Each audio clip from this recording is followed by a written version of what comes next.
a lot of pride in seeing your receivers play well. Devin Funchess has seemed to really embrace the physicality of his routes and getting those extra yards. Does that give you a little bit of an enjoyment to see him kind of truck sticking people out there? It's funny to hear a female talk about routes. Like, it's funny.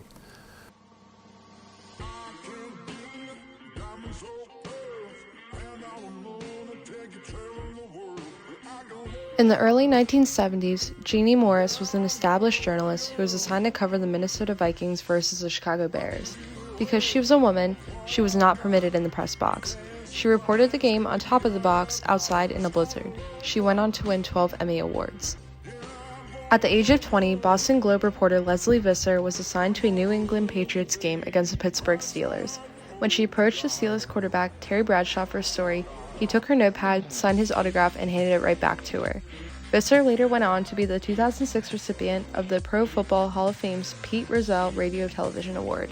Melissa Luckey, an accredited reporter for Sports Illustrated, was assigned to cover the 1977 World Series. Midway through the first game, Major League Baseball prohibited Luckey and all other women reporters from accessing the team locker rooms. Luckey and Time Incorporated, the parent company of Sports Illustrated, sued MLB, and nearly a year later, the U.S. District Courts ruled in her favor.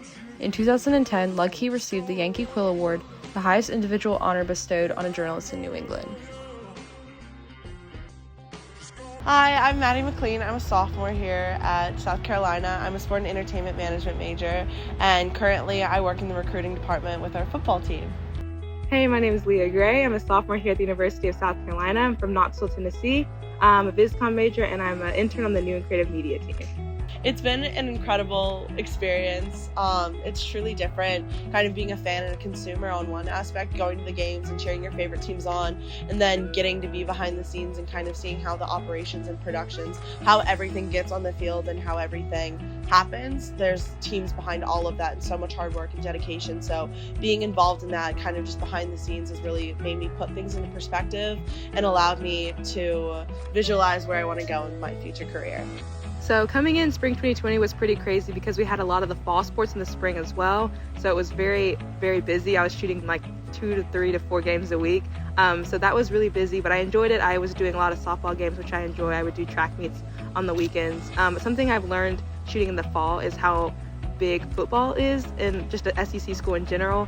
And so people are concerned with football 24/7. It's a 7-day-a-week experience. It's definitely male dominated, and everyone, I think, for the most part, is really supportive. Everyone has shown me, especially at USC and at Maryland over the summer I worked there too, so much love and support, and kind of gives me motivation to work. But there definitely are some guys on like the outside, I would say, like even talking to some of my friends, telling them that I was going to be a sport and entertainment management major, they were like, name an entire roster, name all these statistics, and like there's a difference between being a super fan and actually wanting to work in the industry, because you can't be a fan if you want to work in the industry. You have to like want to pursue that job. So being a woman in sports is, I'm sure, a lot different now than it was a couple of years ago. I'm really thankful that it's becoming a lot more popular for women to be in sports. Kind of growing up, you always have that thought in the back of your mind, like, do other men think I'm in this to like get with the players or just for the clout? But I know there are a ton of women who are actually really passionate about sports and that this is something that they want to do. And that's how I feel about it. It is cool to build relationships with players, but I like women's teams as much as I do men's teams. So I think it's just kind of depends on who the person is. And I think there are a lot of women who care about the sport for the sport itself and not for the like stigma around it. Don't ever stop believing in yourself, even if you feel that like everyone else is against you. Kind of just, you have to be your number one supporter and pick yourself up when things get hard, and just know that it's important to see, like, it's important for women to be in positions of leadership so young girls can look at you and be like, oh, I want to do that, I can be like her one day. So kind of just be a leader on and off the field. Just lead by example and give everything your all, and you can do anything you set your mind to. Start where you are. So if you're in high school, start working with your high school teams. Join a journalism staff where you can go out and shoot that kind of stuff. Or I'm in college and I reached out to a local high school here just because I knew that that's something I kind of wanted to do. And so just reach out to who is around you, do stuff on your own time. Don't be afraid to get on YouTube and watch tutorials on how to do stuff you don't know how to do, and then ask people for help. There are so many women out there who would love to help you get to where they are. you really do have to have a good work ethic. And that's, I think, kind of why they were like, you need to volunteer, you need to do this. And definitely that prepared me, because it's like, and I think people just think, oh, I'm going to graduate with my 4-year degree and I'm going to just get like a manager position and I'm going to be great and making so much money. No. Yeah. So I think it's definitely different on our end, but I think, it's getting better.